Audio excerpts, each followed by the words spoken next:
sindicatos, né, federações, geralmente com apoio e a presença do PCB, do Partido Comunista do Brasil, né. Então esse foi o primeiro momento dessa organização dos trabalhadores no campo.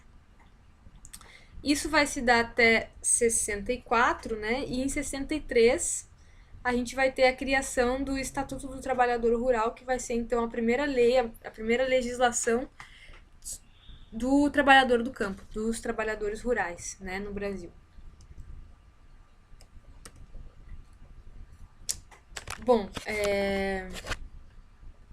em 54 se criou a União dos Lavradores e Trabalhadores Agrícolas do Brasil, que era a UTAB, em São Paulo, né, e teve como primeiro presidente o Lindolfo Silva, militante do PCB. Em 63, quando se fez o Estatuto do Trabalhador Rural, a UTAB se transforma então na CONTAG, que existe até hoje, que é a Confederação Nacional dos Trabalhadores da Agricultura, né? Que é a grande confederação dos sindicatos de trabalhadores rurais de todo o Brasil, né? Que ela geralmente que encabeça lutas, né? Na busca de direitos, pela reforma agrária, está sempre à frente. Bom, com o golpe militar de 64, a luta dos trabalhadores rurais teve uma recaída, né? Pois passaram a enfrentar aqui, desculpa, eu esqueci de colocar, muita repressão, né? Então, sedes de organizações foram fechadas, né? As lideranças foram perseguidas, alguns foram presos e assassinados, né?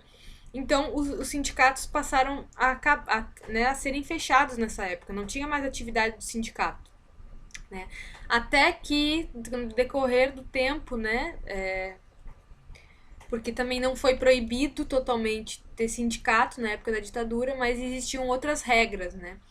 Então, com o tempo, os trabalhadores se reorganizaram, né, e formaram outros sindicatos, né? E aí com a influência, né, de membros da Igreja Católica, que nessa época começaram a surgir padres e bispos, né, inspirados por algumas ideias, vamos dizer assim, mais revolucionárias, talvez seja a palavra, mas mais que viam que eles precisavam estar junto com os trabalhadores, reivindicando direitos, melhorar a vida da população pobre, né? Então, nessa época, muitos religiosos católicos, nesse caso, se juntavam aos trabalhadores rurais e auxiliavam, né, nessa busca por direitos. Então, ajudaram a formar sindicato, ajudaram a combater, né, a violência no campo, ajudaram, depois no caso da Amazônia, na época, ali na década de 70, a combater os latifundiários da região, né, que perseguiam os poceiros, enfim, que teve a atuação do Dom Pedro Casaldaglia, que foi um bispo, né, que se manifestava, que dizia que ele era contra o latifúndio, que ele era a favor da justiça social, né, enfim, começou a mudar, então, vamos dizer assim, a política no campo brasileiro, certo? Com outros atores vindo, né? Então a igreja começa a aparecer, o PCB, que é o Partido Comunista, começa a sair de campo, né? E os trabalhadores rurais vão criando outras estratégias para se manter organizados e se manter reivindicando seus direitos, né, de trabalhador. Bom, com a redemocratização em 85, os sindicatos e movimentos sociais do campo passam a ter mais liberdade de organização, né? E começa então uma nova onda de ascensão das lutas da população rural, né? Isso vai acontecer até um pouquinho antes, a partir do final da década de 70, né? Que vai ter uma série de movimentos em todo o Brasil, né? Da população rural, dos trabalhadores rurais organizados.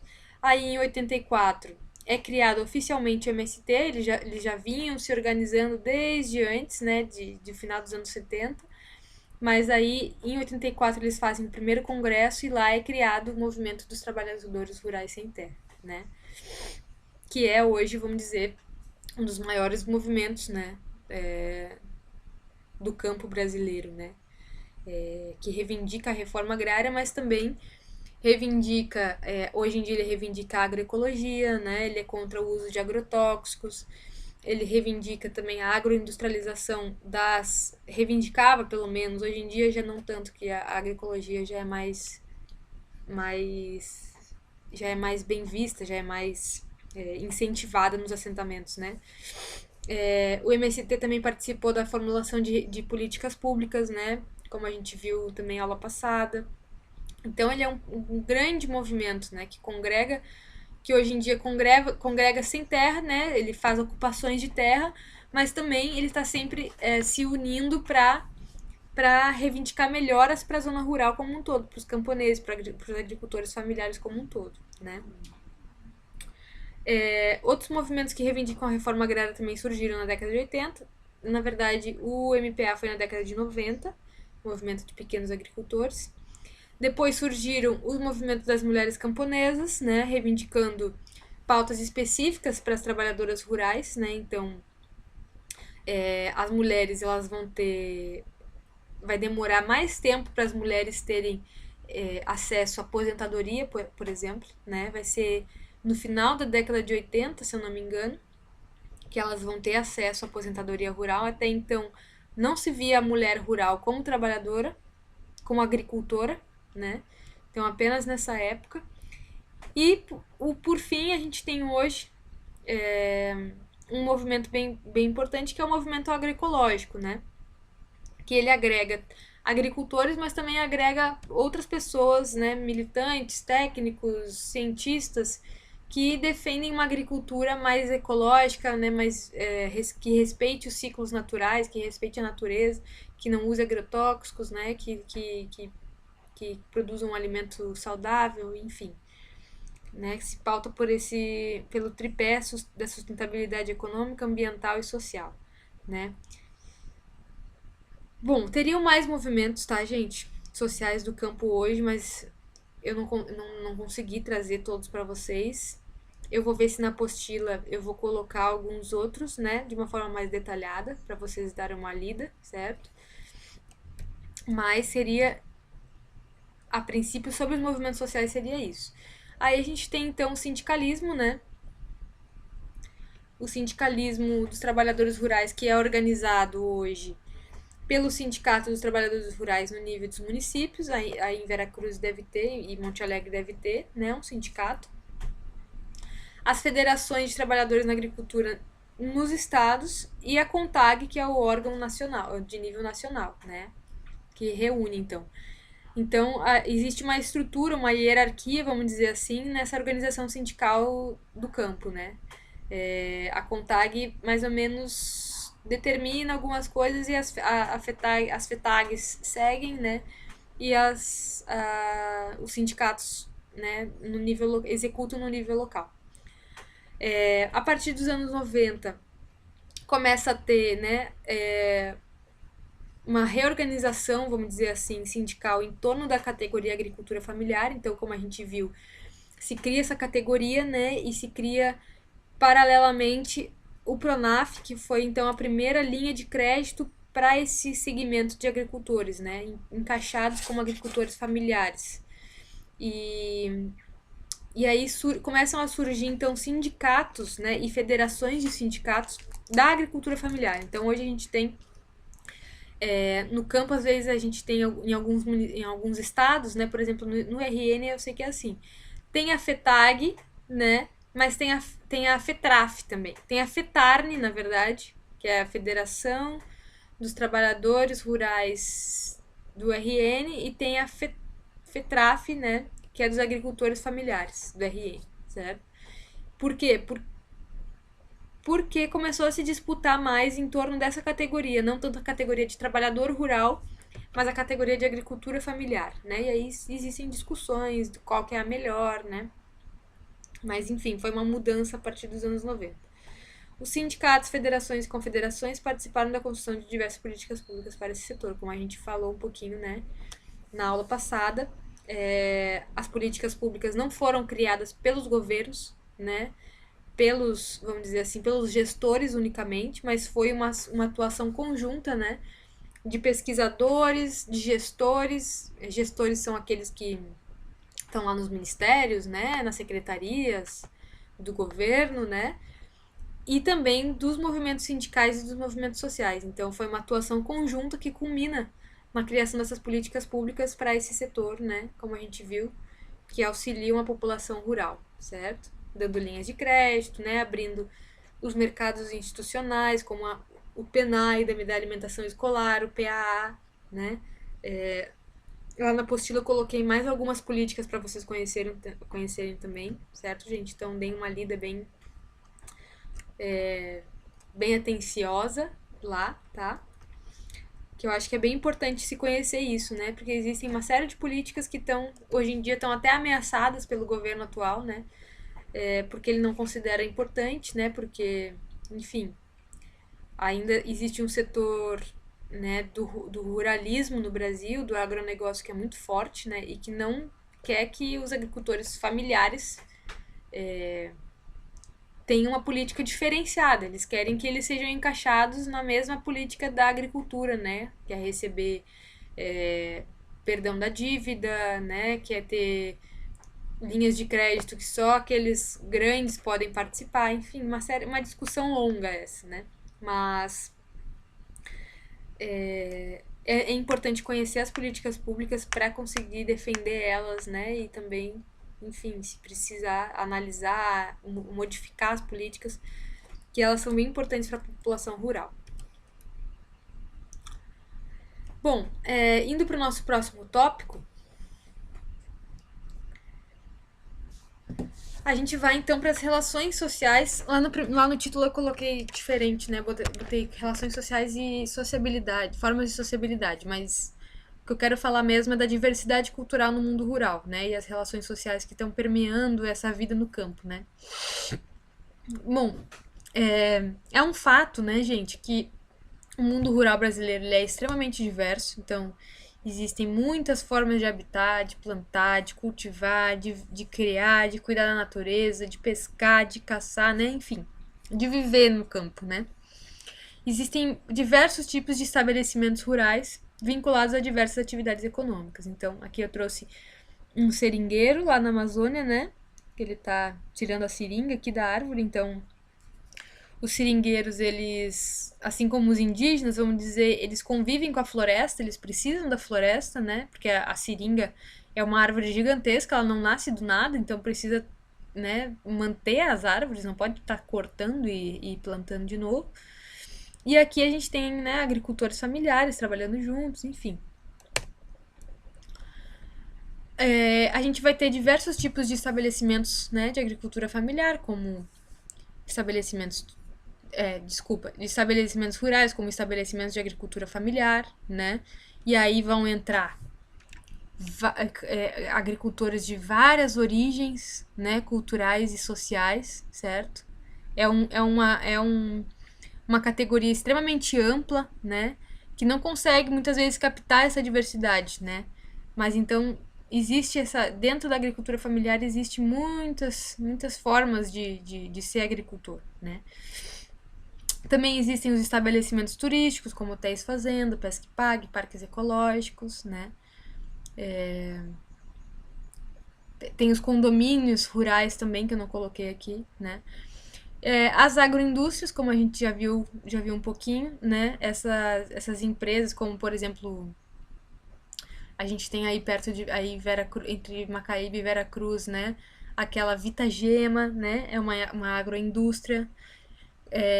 A gente tem qual mais aí nessa região que pode ser considerada uma agroindústria? Bom, essas granjas, né? Algumas usinas, né, gente? Daí é mais na área ali pegar ali Canguaretama,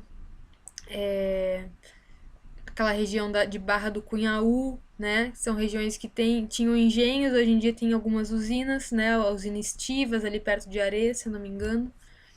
Então, são agroindústrias que ficam na zona rural. A gente vai ter estabelecimentos de agricultura empresarial, patronal, né? No caso, agricultores de larga escala, que têm funcionários, enfim, que não são encaixados na agricultura familiar, né? Porque tem uma terra, uma parcela de terra maior, tem seus próprios funcionários, enfim. Tem os moradores, né? Ou trabalhadores alugados. Isso já coloca ele num outro nível, né? mais empresarial, vamos dizer assim. Fazendas de criação de gado, né, e áreas de extrativismo. E teriam outros aqui que eu nem coloquei, né, outros tipos de estabelecimentos rurais, né. Existem pessoas que só vivem, né, como o caso dos condomínios rurais que existe hoje em dia no caminho ali de Macaíba para Caicó, existem vários condomínios rurais, existem pessoas que só habitam a zona rural, mas trabalham na cidade, né, então só uma residência, né, sítios pequenos, enfim. Uma série de formas de viver na zona rural, né. Aqui eu trouxe umas fotinhas, né? Aqui são os ribeirinhos, lá na Amazônia, olha as casas, né, com teto de palha. Enfim, o rio é bem importante, né? As crianças andam direto no rio, a pesca é muito importante. Aqui um hotel fazenda, né? Todo chique. E aqui a agricultura de larga escala, né? Com o uso de máquinas, enfim, né? Uma área bem grande. Essa aqui parece ser de milho? Não sei. Não tô conseguindo identificar. Pela altura parece milho. Cana de açúcar eu acho que não é. Mas enfim. Vamos lá. Bom, sobre a diversidade cultural, a gente tem um escritor, um antropólogo, que vai dizer que no Brasil existe uma imensa diversidade fundiária. O que é diversidade fundiária, né, gente? Essas diversas formas de ocupar a terra, né? Então, a forma como um agricultor familiar, vamos dizer, do sul do Brasil ou, né, de Minas Gerais ocupa a terra é diferente de como um agricultor do sertão do Nordeste, do semiárido do Rio Grande do Norte ocupa, ou de um ribeirinho da Amazônia, né? De um agricultor da Amazônia que faz já um modelo de agrofloresta, que ele planta árvores frutíferas no meio da floresta, ele pesca, né? Ele planta uma roça de mandioca. Então, cada lugar vai ter, e cada agricultor vai ter a sua forma de ocupar aquela terra, né? E isso está vinculado ao que a gente já falou, que é a diversidade cultural, né? No campo brasileiro. Então, a gente vai ter uma população, né? Que ao longo de todo esse tempo, desde o início da colonização, que foi se misturando e inventando formas de vida, né? Na Amazônia a gente tem uma infinidade de povos, de populações, né? Que vivem na floresta, né? Que vivem ali criando formas sustentáveis de vida, como esse modelo que eu falei para vocês, da agrofloresta, né? De que tu concilia o cultivo de plantas, de árvores frutíferas e de plantas comestíveis com a floresta nativa, com árvores nativas, né? A gente vai ter as comunidades de fundo de pasto, que tem bastante no interior da Bahia, eu acho que em Minas Gerais também tem, que são pessoas que criam gado coletivamente, então elas têm áreas comuns de criação, né? Não tem cerca, e isso já faz um bom tempo, né? Já é tradicional isso. A gente tem pescadores artesanais, né, em rios, em lagoas, que tem formas artesanais de pescar, né? A gente tem quilombolas, indígenas, né, ribeirinhos extrativistas, aqueles que extraem coisas da floresta, mas não destroem a floresta, né, como os seringueiros, por exemplo, ou catadores de semente, como a castanha do Pará, por exemplo, né? As quebradeiras de coco babaçu, no Maranhão e no Pará, né, que são as mulheres que catam o coco do babaçu, quebram e fazem o óleo babaçu, né? Então tem uma infinidade, né, de formas de viver na zona rural, né, no Brasil, certo? Bom, essas populações muitas vezes ocupam aquele espaço há gerações, então é tradicional, já é um vínculo muito ancestral com a terra, dá para se dizer assim, né? Possuem as suas próprias regras de uso, né? As suas técnicas de plantio, de pesca, de caça, né? Então, é muito interessante conhecer isso, né? Porque a gente pode pensar, não, então só existe agricultores familiares e o agronegócio. Mas na verdade não é assim, existe uma infinidade de formas, né? Claro, dá para dizer que essas duas categorias economicamente são as mais importantes, vamos dizer assim. Pode ser por aí se pensado, mas quando a gente analisa de forma igualitária essa população do campo, a gente vai se deparar com essa diversidade cultural, né? Que está vinculada à história de cada família que habita no campo hoje em dia, né? E aí não se reduz a tu ser do agronegócio e ser agricultor familiar, né? Mas, claro, essa diversidade que eu tô falando aqui para vocês é dentro do que a gente pode chamar agricultura familiar, vamos dizer assim, né? São pequenos agricultores, pequenos pescadores, né? Não são, alguns até se inserem em mercados, mas não são capitalistas, né? É diferente a lógica do que a lógica do agronegócio, que é a grande agricultura para exportação, né? Como a gente já viu. Bom, por fim, gente, eu queria trazer rapidamente para vocês, eu não tenho, né, não tenho condições de tratar tudo que envolve essa temática, que são as relações de gênero e geração, mas eu achei importante trazer, né? Porque é uma questão que hoje em dia, principalmente as relações de gênero, né? Estão sendo muito tocadas porque a gente já tem uma certa inclusão, a gente já tem uma melhoria na vida dos agricultores familiares, mas muitas vezes a gente não tem uma melhoria, uma maior igualdade no trabalho de homens e mulheres, né? Então ainda a gente tem as mulheres sendo mais desvalorizadas no trabalho agrícola, né?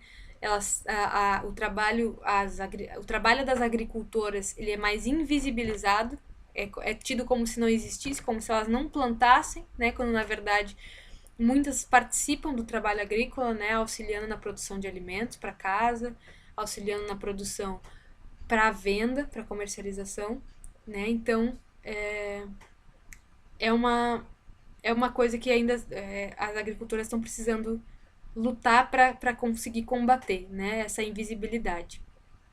E uma outra questão bem importante que é a própria organização das famílias, né? Que ainda é muito marcada no caso dos agricultores de forma geral, né? Inclusive da agricultura familiar, que é o modelo do patriarcado, que é o modelo então, né, em que o pai da família é aquele que decide o que se deve plantar, as pessoas, em que cada pessoa vai trabalhar, né? Como se vender, aonde se vender. Então, não é uma organização em que todos participam, mas é uma organização ainda marcada pela chefia do pai, né? E isso traz traços, então, de machismo para dentro das famílias agricultoras, né? Que reflete um machismo que existe na sociedade como um todo, mas existe, né, essa luta específica entre as agricultoras para se combater essa situação que muitas vezes violenta as mulheres, faz com que as mulheres tenham menos renda, não tenham acesso à renda, né, porque mesmo que elas trabalhem na agricultura, elas não recebem uma parcela, né, é o homem que administra a renda familiar, então é uma série de questões relacionadas às relações de gênero, né? Que é a relação entre homens e mulheres, entre o feminino e o masculino, né? Seja nas casas, seja nas comunidades, né? No trabalho, enfim. E a outra questão que está envolvida de certa forma com as relações de gênero, que são as relações de geração. Então, a relação entre os adultos e os jovens, né? Os mais velhos e os mais jovens, né? As necessidades que os mais jovens têm, que são diferentes das necessidades dos mais velhos, os projetos de vida, né? Muitas vezes a necessidade a vontade de querer estudar, de querer sair, ir para a cidade, né? Tudo isso acaba criando certas tensões na vida familiar, né? E outras vezes também acaba criando também soluções para alguns problemas, né? No momento que um filho sai, estuda e pode trazer alguma inovação, alguma ideia nova, né, para a propriedade dos seus pais, né, para o seu estabelecimento, enfim. Então, existe essas diferenças hoje em dia, né? Ainda a gente tem, principalmente as jovens mulheres, saindo muito da zona rural, né, e indo em busca de outras condições de vida na cidade, né? Inclusive, se tem a ideia, né, que às vezes é equivocada, mas às vezes não é, de que na cidade se pode conseguir uma melhor condição de vida, né? E cada vez mais eu acho que a gente consegue ver hoje em dia que a zona rural possibilita uma vida tão boa quanto na cidade, né? Ainda mais que as cidades se tornam cada vez mais caóticas, né? Mas, claro, ainda a zona rural não tem a infraestrutura, né? O acesso à cultura, às instituições, né? Ao entretenimento, à informação que se tem nas cidades. Então, ainda é necessário esse equilíbrio, né? Para tornar a zona rural um espaço em que seja atrativo para os jovens, que os jovens queiram permanecer. Certo, gente? Eu vou. Bom, seria isso por hoje, tá? Eu me desculpa por passar de forma assim tão aligerada, né, pelos conteúdos. Eu vou passar um trabalhinho para vocês que vai ser até até dia 15 de janeiro. Eu vou conversar com o Thiago ainda, mas eu acho que pode ser até essa data. E aí vai ser então sobre esses conteúdos que a gente viu na aula passada e que a gente viu hoje, tá? Para vocês fazerem um trabalho. Eu ainda vou ver mais ou menos como é que eu vou fazer, se vai ser um trabalho escrito, como é que vai ser. Pensar nas condições que vocês têm também, de estar só pelo celular, né? Enfim. Mas era isso então. Espero que vocês tenham gostado da disciplina, tenham gostado das videoaulas, né? Espero ter tornado elas atrativas para vocês, porque eu sei que o ensino à distância ele é meio desmotivador, né? A pessoa fica meio desanimada ter que ver a aula à distância, quando na verdade é muito melhor a gente interagir, né? Eu queria conhecer vocês também, mas foi como as coisas se deram e eu acho que a gente conseguiu, dentro das condições que nos foram dadas, de fazer uma aula, algumas aulas bem aproveitáveis, assim, deu para trabalhar os conteúdos importantes, né? Mas claro, sempre vai ficar uma lacuna, né? Então por isso que quando quiserem conversar sobre alguma coisa, quiserem referência, se interessarem pelos temas, né, que a gente viu, me mandem um e-mail ou mandem mensagem que eu prontamente vou estar disponível para atender vocês. Beleza? Obrigada pela atenção. Mesmo à distância, foi bom entrar em contato com vocês. Eu espero que a gente tenha mais experiências juntos. Não sei se como professor e aluno, mas talvez a gente possa se encontrar por aí, tá? Obrigadão, gente. Boa noite para vocês.